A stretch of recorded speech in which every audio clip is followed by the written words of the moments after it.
America, the land of opportunity, prosperity, and the so-called American dream. A nation built on promises of success, hard work, and stability. But beneath the towering skyscrapers and glitzy cityscapes, beneath the stock market booms and billion-dollar industries lies a harsh reality. Millions of Americans are struggling just to survive. Homelessness is not a new issue, but it is one that has reached staggering levels. Cities across the country are witnessing an unprecedented rise in people living on the streets, in shelters, in their cars, or in makeshift encampments. Homelessness is not just about lacking a roof over one's head, it's a human tragedy, a failure of economic systems, and a reflection of growing inequality. It's about the single mother forced to sleep in her car after losing her job, the veteran abandoned after serving his country, the elderly citizen priced out of housing, and the countless individuals battling mental illness without access to adequate care. Today, we are going to dive deep into the roots of America's homelessness crisis, the people it affects, and the solutions that could make a difference. The growing crisis. The numbers are staggering.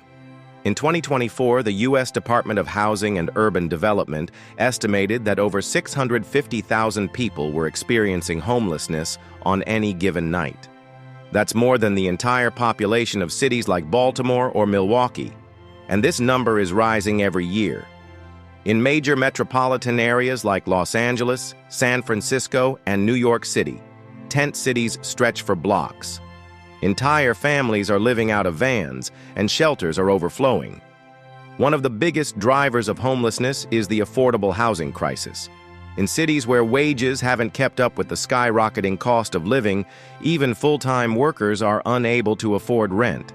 The median rent for a one-bedroom apartment in places like San Francisco or New York is well over $2,000 per month, while the federal minimum wage remains at just $7.25 an hour. Even in lower-cost states, the struggle remains.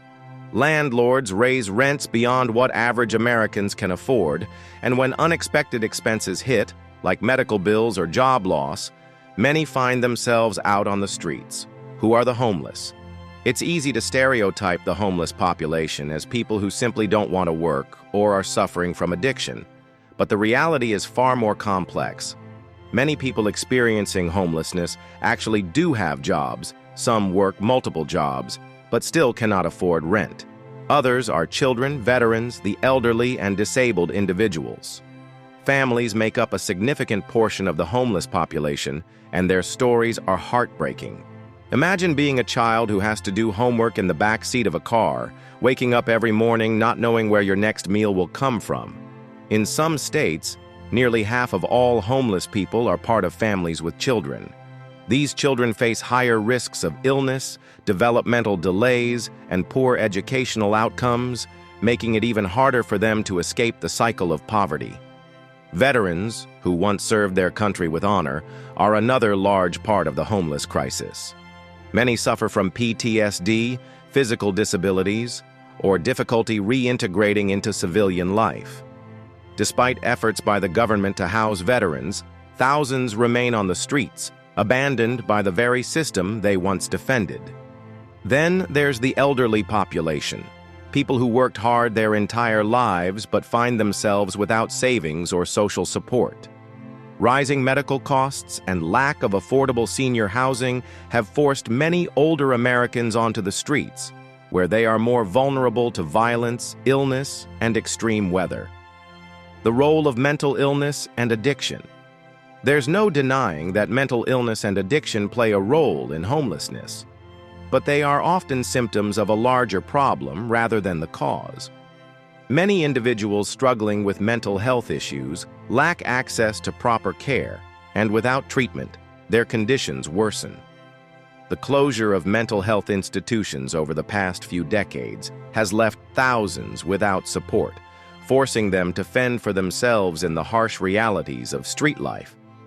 For those dealing with addiction, homelessness only exacerbates the struggle.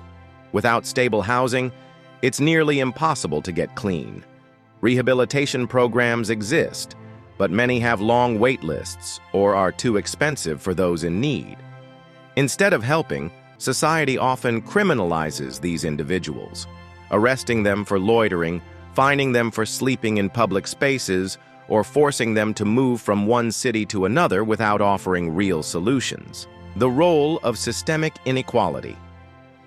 While the immediate causes of homelessness, such as rising rent prices and stagnant wages, are critical to address it, is equally important to examine the systemic inequalities that perpetuate the crisis. Structural racism, gender inequality, and discrimination against LGBTQ individuals play significant roles in who becomes homeless and why structural racism. African Americans make up 13% of the U.S. population, but account for over 33% of the homeless population. This disparity is rooted in centuries of systemic racism, including redlining, discriminatory lending practices, and unequal access to education and employment opportunities. Generational poverty exacerbated by these systemic barriers leaves many Black families vulnerable to homelessness. Similarly, Native Americans face disproportionately high rates of homelessness due to historical displacement, underfunded tribal housing programs, and limited economic opportunities on reservations. Addressing homelessness requires dismantling these systemic barriers and investing in communities of color. The criminalization of homelessness. A vicious cycle. Instead of addressing the root causes of homelessness, many cities have chosen to criminalize it. Laws prohibiting sleeping in public spaces, panhandling, or loitering disproportionately target homeless individuals, pushing them into the criminal justice system. This approach not only fails to solve the problem, but also creates additional barriers for homeless individuals seeking employment or housing. Arresting homeless individuals for minor offenses like sleeping on a park bench or sitting on a sidewalk is costly and counterproductive. It drains public resources that could be better spent on housing and support services. Why can't America solve this problem?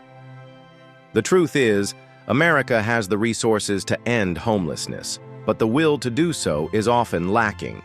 There are multiple barriers to real change, including political disagreements, lack of funding, and deep-rooted stigma against the homeless population. Cities often take a punitive approach, passing laws that criminalize homelessness rather than addressing its root causes. Instead of building more affordable housing, many cities invest in hostile architecture, spikes on benches, armrests to prevent sleeping, or removing public restrooms to discourage encampments. These actions do nothing but push the problem out of sight rather than solve it. Government assistance programs exist, but they are often underfunded or difficult to access. Section 8, housing vouchers, for example, are meant to help low-income families afford rent, but the wait lists can be years long. Shelters are overcrowded, and many have strict rules that deter people from using them, such as curfews, bans on pets, or separation of family members. And then there's the issue of wages. While large corporations continue to post record profits, millions of Americans are still earning poverty wages, unable to afford basic necessities. Without addressing income inequality, no amount of temporary shelters will fix homelessness. Possible solutions and a path forward. The good news? Solutions do exist.